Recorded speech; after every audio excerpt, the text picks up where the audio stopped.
இந்த நிமிஷத்த என்ஜாய் பண்ணி ரொம்ப சந்தோஷமா வாழணும்னு சொல்லுவாங்க. இத நெறைய பேர் தப்பா புரிஞ்சுக்கிறாங்களோன்னு யோசிக்க தோணுது. என் கூட வேலை பார்த்துட்டு இருந்த ஒருத்தருக்கு கல்யாணம் ஆகி 1 மாசத்துக்குள்ளேயே உடம்பு சரியில்லாம போயிடுச்சு. பிளட் பிரஷர் ரொம்ப கம்மியாயிடுச்சு. சுகர் லெவல் ரொம்ப அதிகமாயிடுச்சு. 26 வயசுல லோ பிபி, ஹை சுகர்.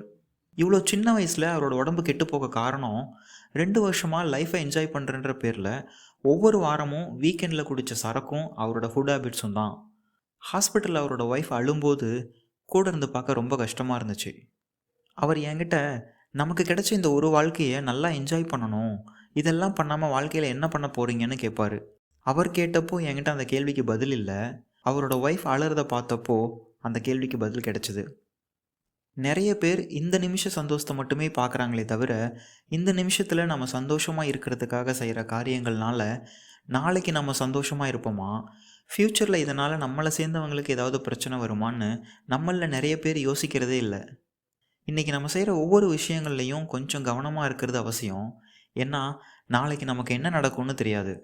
ஒரே நாளில் கீழே இருக்கிறவன் மேலே போயிடவும் முடியும், மேலே இருக்கிறவன் கீழே விழுந்துடவும் முடியும்.